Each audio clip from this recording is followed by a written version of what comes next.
에서 일어나셔서 하나님 말씀 디모데후서 4장 1절에서 8절까지 말씀을 봉독해 드리겠습니다.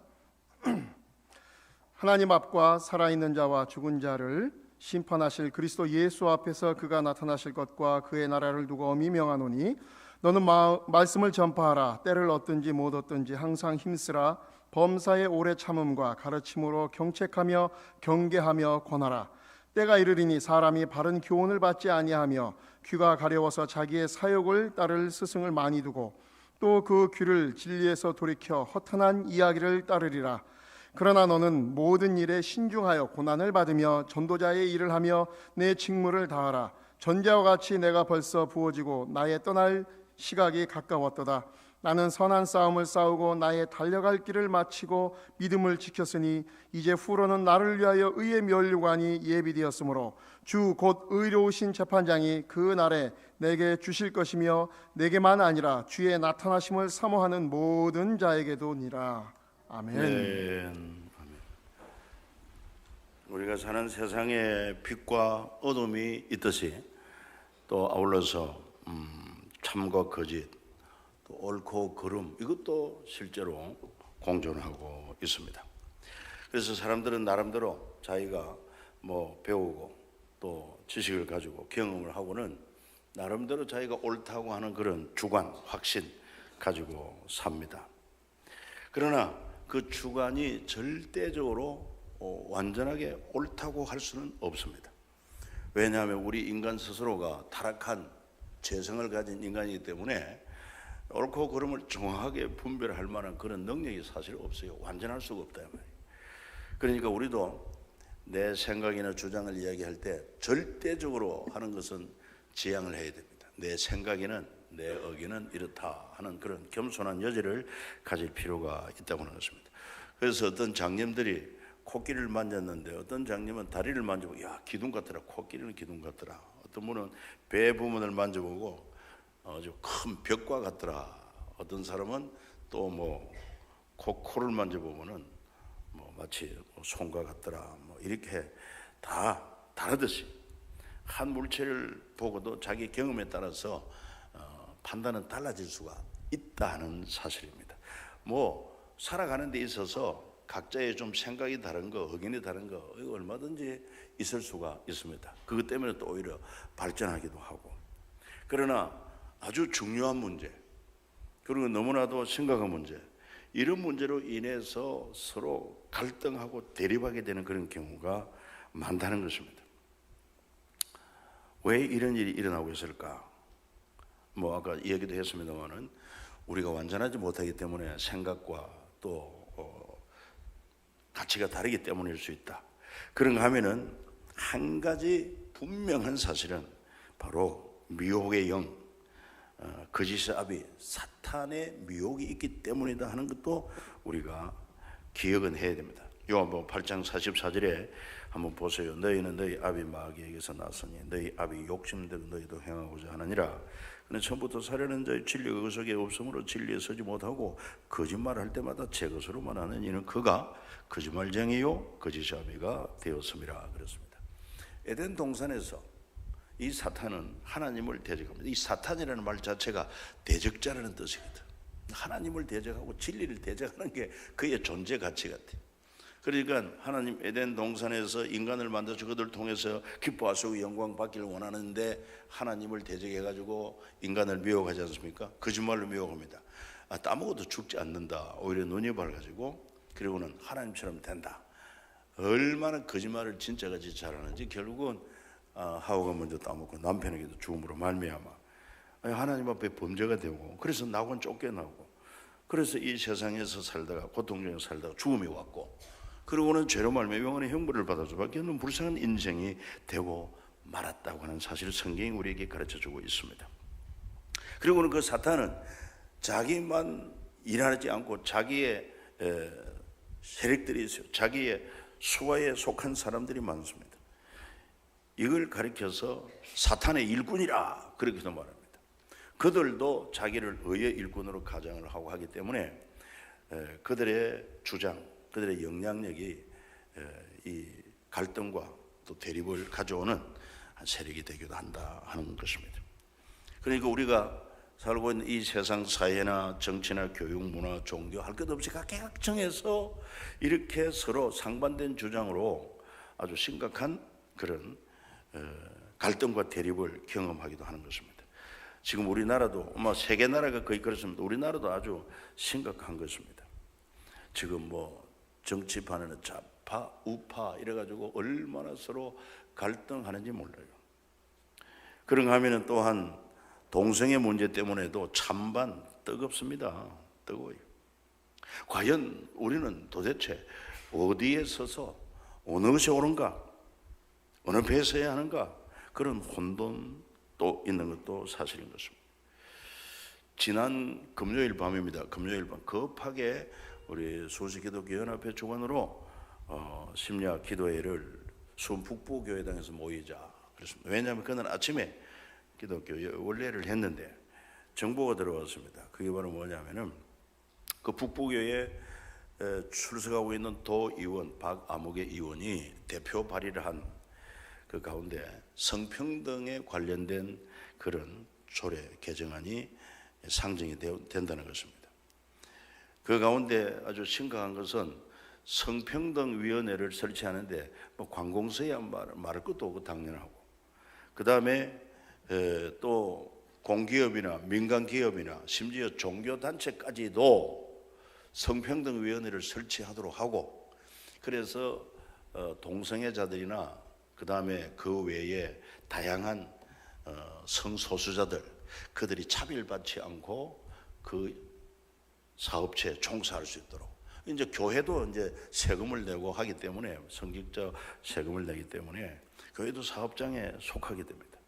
그러면은 교회도 성평등위원회를 설치해가지고 그래서 그들로 하여금 활동하게 하고 도에서 지원을 해주겠다는 그런 조례를 개정을 한다는 것입니다.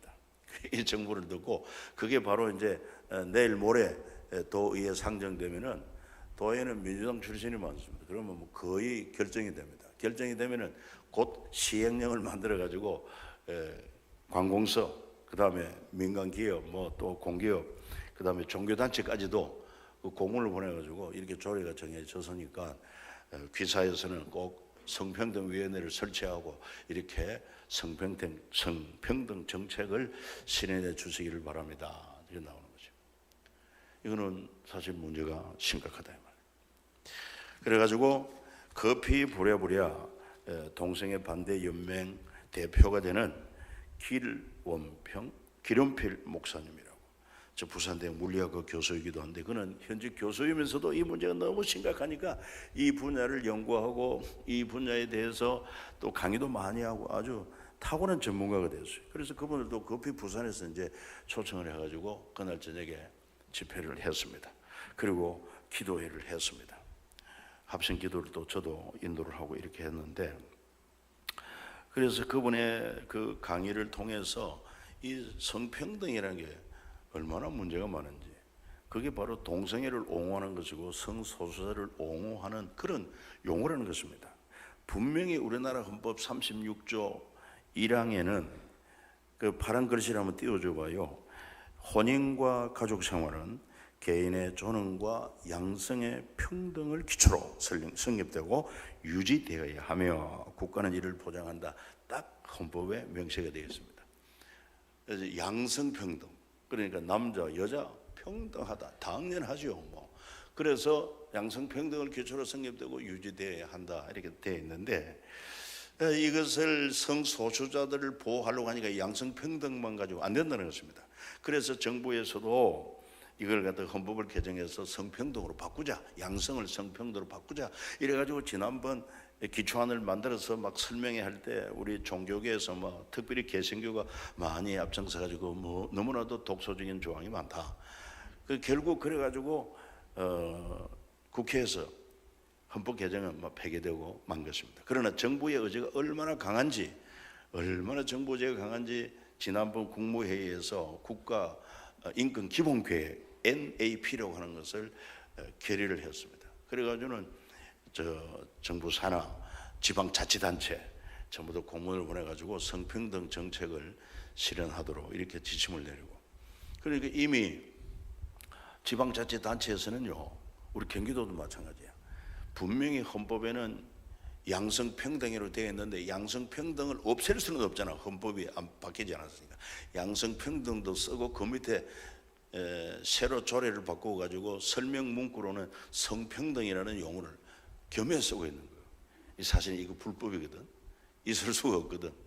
그래가지고 거기에 근거해가지고 이번에 그 박옥분 도의원이 그러니까 이 성평등 정책을 실현하기 위해서 모든 공기업이나 민간 관공서나 민간 기업이나 종교단체 성평등위원회를 설치하도록 그래서 정부가 지원하는 걸로 예산도 얼마나 채웠냐 하면은 성인지 예산이라고 이름도 이상합니다만은 성인지 예산 여러분 들어보았습니까?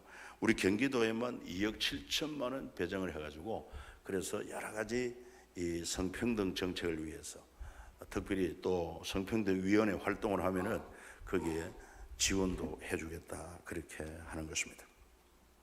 그럼에도 불구하고 이런 성평등을 누가 더 선호하느냐?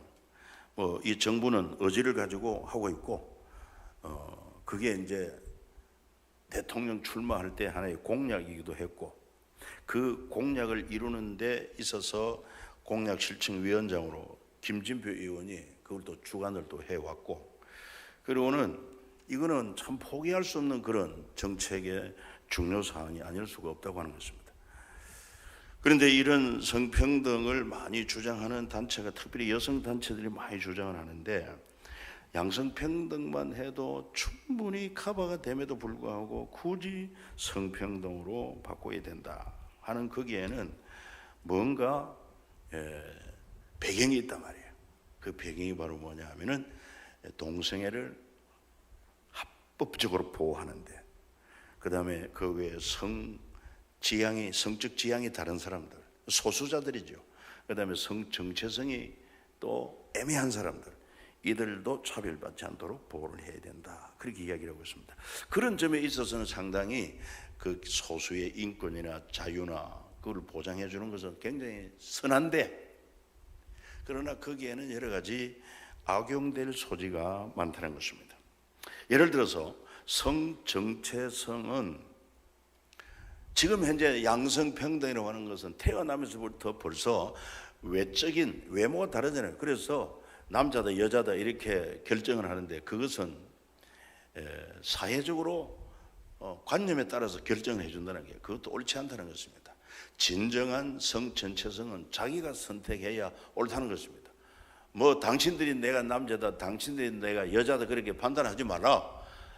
내 성적인 정체성은 내가 판단해야 된다. 이게 진정한 인권이고 자유고 그래야 참 행복이겠다. 내가 분명히 당신들 말하는 남자 같지만 나는 내적으로는 내 정체성이 여자야. 나는 여자로 살아야 행복한데 왜 나를 남자로 몰아가지고 남자의 굴레를 씌워서 남자로 삶을 살게 하느냐. 왜 인권을 구속하고 왜 자유를 구속하느냐. 이런 논리단 말이에요. 그렇다고 하면은 이걸 이제 만약에 법제화하고 되면 어떤 일이 일어나느냐. 이렇게 성정체성이 다른 사람이 분명히 남자인데 자기는 여자라는 거야. 이게 이제 법적으로 보장이 되는 거야. 그러면 이제 여탕에 들어와 가지고 여자 탈의실에 자기가 다 탈의도 하고 또 여탕에 들어가서 그렇게 할 때 그러면 이런 소수자의 인권은 보장해 준다 치자. 그러면 다수의 여성들이 얼마나 불편하고 얼마나 힘들겠느냐. 오늘 당장 물어볼까요? 여러분 여탕에 목욕하는데 지금 남자 들어와 자기 여자래. 그래가지고 있으면 좋겠어요? 불편하지 않겠어요? 힘들지 않겠어요? 그런데 왜 그런 소수자의 인권은 존중을 해주고 다수의 인권은 침해를 당해도 그게 이상하지 않다는 것인가? 물론 이거는 이제 그분의 이 얘기 강의를 들으면서 아주 극단적인 경우로는 얘기는 들었습니다만은 그렇게 극단적인 얘기도 아닙니다. 이미 유럽에 가면은 이미 동성은 다 합법화되어 있습니다. 그래가지고 혼탕이 있습니다. 혼탕이 있고 아예 나체촌도 있습니다. 나체촌도. 우리나라에도 어느 누군가 좀 괴짜가 시골에다가 이 나체촌을 하나 만들었다가 그 동네 사람들이 막 들고 일어나가지고 이게 무슨 망초냐고 동네 사람이 반대하는 바람에 결국은 그 나체 카페 산골에 있는 나체 카페를 철폐했다 얘기를 듣기도 했습니다. 이 지금 세상이 그렇게 가고 있는 거예요. 거기에 우리도 지금 어쩔 수 없이 국제화에 지금 편성을 하고 있는 실정이다 하는 사실인 것입니다. 그리고 또 뿐만 아니라 동성애자들 자기들끼리 은밀하게 애정행위하고 또 동성애를 즐기는 것은 우리가 모르니까 뭐 그럴 수 있다고 할지라도 이제 이게 완전히 딱 법적으로 보장이 되면은 우리 요즘 젊은이들이 서로 이성간에 만나가지고 막 진한 애정행위를 하듯이 이 동성끼리 막 붙어가서 키스를 하고 뽀뽀를 하고 이래서 하면은 이 많은 사람들이 보는데 또 불편하단 말이야. 시선을 두기가 불편한 거야. 그러면 그들의 인권만 중요하고 다수의 사람들 인권은 침해도 당해야 돼. 괜찮으냐? 이런 문제가 있다는 것입니다.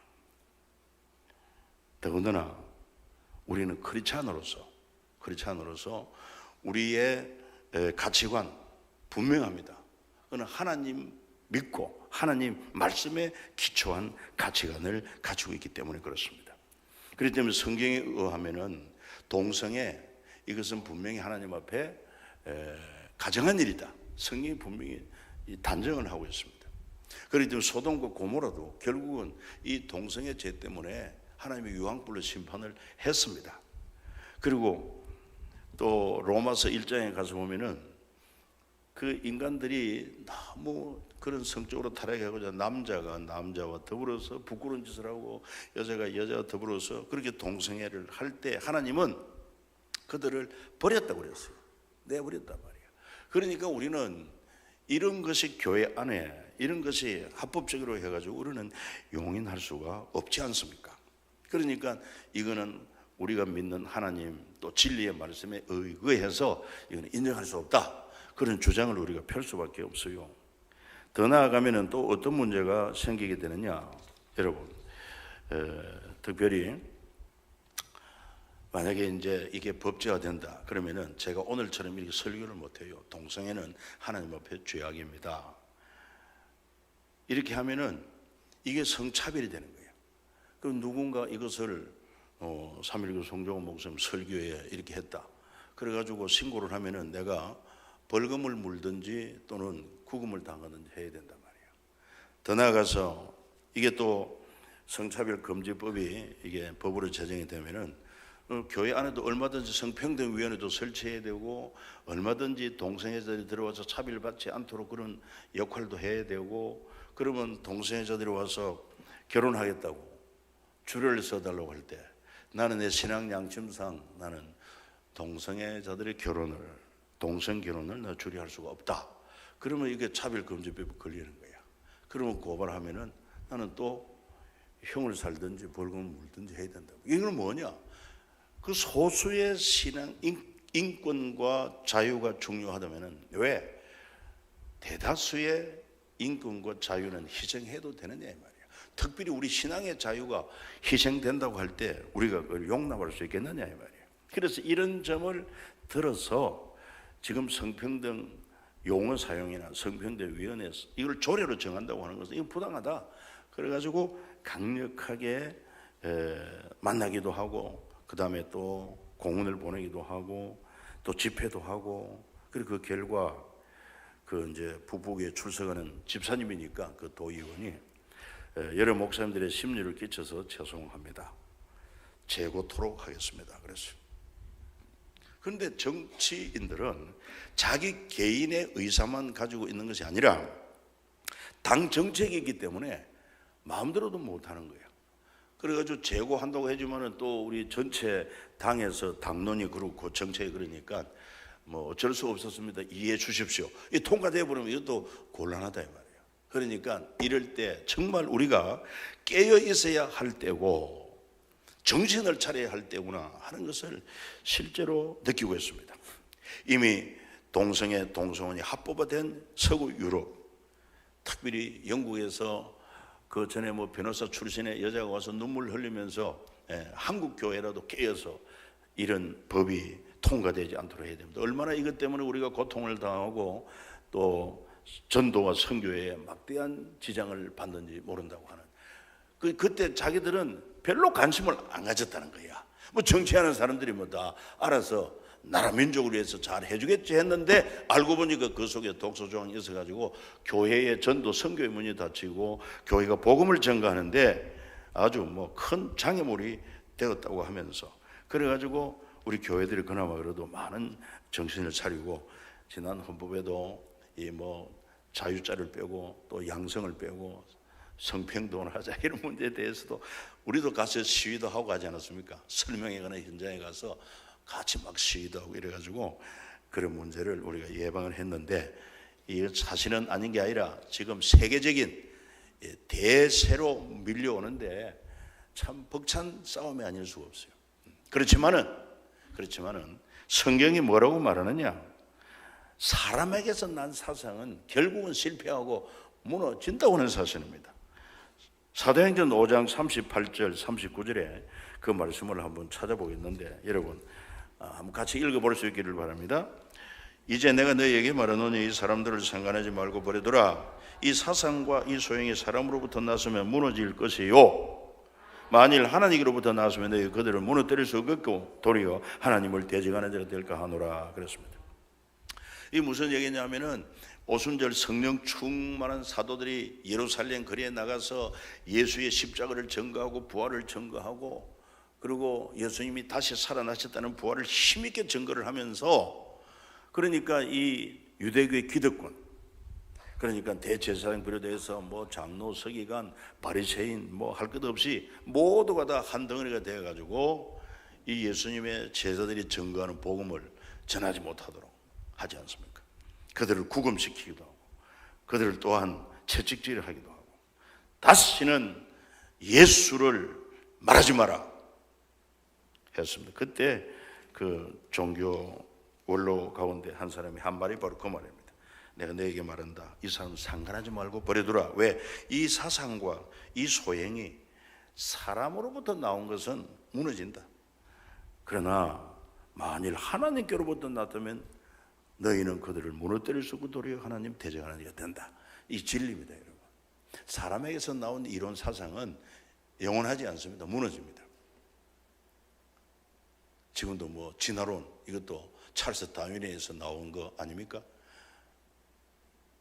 그런데 사실은 세계 학자들이 이걸 아니면은 창조론을 인정할 수는 없고 울며 겨자 먹기로 그냥 확실하지 않으면서도 진화론을 주장하고 있습니다. 그 다음에 공산주의도 마르크스에 의해서 이게 사상화되고 체계화되고 그러면서 세계의 절반을 점령을 합니다. 세계의 절반. 그러나 결국 70년 만에 공산주의도 무너지고 만 것입니다. 왜? 사람에게서 난 사상은 이게 완전히 승리할 수가 없어요. 반드시 문제점이 드러나게 되고 그래서 망하게 된다는 것입니다. 그런데 하나님께로부터 난 것은 진리는 복음은 결코 무너지질 않습니다. 반드시 그대로 성취가 되는 것인즉 우리는 어느 쪽에 서야 할 것이냐. 그런데도 놀랍게도 때가 이르면 오늘 본문 3절에 때가 이르면 사람이 바른 교훈을 받지 않고 기가 가리워서 자기 사욕을 따를 서성을 많이 두고 또 그 길을 진리에서 돌이켜 헛하는 얘기를 따를 것이다. 마지막 때가 되면은 사람들이 진리를 좋아하지 않아 바른 교훈을 부담을 느껴. 그리고는 거짓 이야기를 더 좋아하고 사욕에 맞는 자기 욕심에 맞는 그런 주장 그런 이론을 그냥 기꺼이 받아들이고 따른다는 것입니다. 그런데 그 길은 결국은 실패할 길이요 망할 길이단 말이에요. 오직 우리는 바른 교훈 진리에 근거한 바른 교훈에 서고 바른 교훈을 따라 살아야 반드시 승리하고 성공하게 되는 줄 믿으시기를 바랍니다. 후회가 없어요. 후회가 없어요. 그렇지 않습니까? 우리가 어느 기준을 가지고 살아야 되느냐 뭐 여러 가지 이렇게 혼돈 가운데 참 바른 중심을 잡고 그렇게 살기 위해서는 분명한 기준이 있는 게 바로 진리의 말씀이 되어야 된다는 것입니다. 천지를 창조하신 분도 하나님이고 우리 인간을 만드신 분도 하나님이시고 더군다나 인간의 근본 문제 죄와 죽음에서 구원하신 분도 하나님이시면 그 하나님만 섬기고 그 하나님 말씀만 따라서 살아야 되지 않겠나요? 이것이 바로 바른 교훈에 거하는 사람인 것입니다. 이 점이 아주 분명해야 됩니다. 예수 믿는 사람은 왔다 갔다 흔들리면 안 돼요. 그래서 하나님을 경외하라 그 명령을 지키라 이게 사람의 본분이다 믿어지면 아멘 합니다. 근데 이걸 좀 실천적으로 옮겨야 되는데 전체적으로는 아멘 동의하면서도 아주 구체적으로 실천에 옮기지를 못해. 진리의 말씀을 따라야 한다, 뭐 주님을 경외해야 된다 하면서도 실제 삶은 여러분 바쁘다 이런 핑계로 함께 하시는 주님도 잊어버리고, 그 다음에 주님 말씀을 이걸 제대로 읽을 시간도 없고, 그거 어떻게 하면 좋으냐 이 말이야. 그래가지고 어떻게 바른 교훈에 갈 수 있느냐. 그래서 일단은 사도 바울이 목회 후계자 디모데에게 아주 엄중하게 명령합니다. 그게 1절 아닙니까? 하나님 앞과 살아있는 자와 죽은 자를 심판하실 그리스도 예수 앞에서 또 그가 나타나실 것과 그의 영원한 날을 두고 네게 엄히 명한다. 너는 말씀을 전파하라. 때로 어떤지 못 어떤지 항상 힘쓰라. 범사에 오래 참은 가르침으로 경책하고 경계하며 권하라 말씀하고 있습니다. 그렇기 때문에 지난번에도 한번 얘기를 했습니다마는 목회자는 우리 성도들을 바른 교훈을 하고 바른 교훈을 따라 살도록 부지런히 말씀을 전하고 가르쳐야 돼요. 그리고 그런 삶을 살도록 지도해야 돼요. 어떻게 하든지 이 시대의 사단의 괴계를 비밀을 밝혀내고 정체를 밝혀내고 속지 않도록 정신 차리게 하고, 잘못하면 좀 책망도 하고, 그리고는 정신 차리도록 경계도 하고, 그리고 권해야 됩니다. 정말 지금도 권하고 있는 것입니다. 여러분 바른 교훈 안에 살아야 되는데, 그래야 실패하지 않고 그래야 망하지 않는데, 그러기 위해서는 제발 성경을 읽어야 됩니다. 하나님 말씀이 성경인데 읽어야 돼요. 아멘은 해놓고 안 읽으면 어떡합니까? 정말 여러분 자신을 위하여, 우리가 살아도 주를 위해 죽어도 주를 위해 죽는다고 그랬는데, 그런 삶을 살기 위해서는 정말 진리에 입각한 바른 교훈을 붙들어야 돼요. 그거를 내 마음에 품어야 돼요. 진리에 예수 붙들고 따라가야 됩니다, 여러분. 그분 함께 하심을 확신하고 그분과 동행하면서 함께 살아야 되는 것입니다. 이런 실천적인 삶이 있어야 거기에 여러분들이 능력이 나타나고 영향력이 나타나서 많은 사람들이 여러분들의 삶을 정말 바른 길이구나, 옳은 길이구나 하고 여러분들 본받아 따르고 전도하면은 전도가 먹히지. 요즘은 전도가 안 됩니다. 왜 안 되느냐 하면은 그 사람들이 워낙 한 것도 있지만 예수 믿는 당신들 봐도 뭐 별 볼 일 없더만 뭐 먹을 거 다 먹고 거짓말도 잘하고 부정한 짓도 잘하고 너나 잘하세요 이렇게 하고는 우리를 아주 하찮게 생각합니다. 그게 우리 책임이라. 정말 주님 말씀대로 빛과 소금의 그런 역할을 감당해야 함에도 불구하고 그렇지 못했던 거, 이건 정말 회개하면서 지금이라도 우리가 진리를 붙들고 진리 안에 살아가는 이런 자기 뼈를 깎는 그런 결단, 실천, 이거 없이는 우리도 계속 흔들릴 수밖에 없어.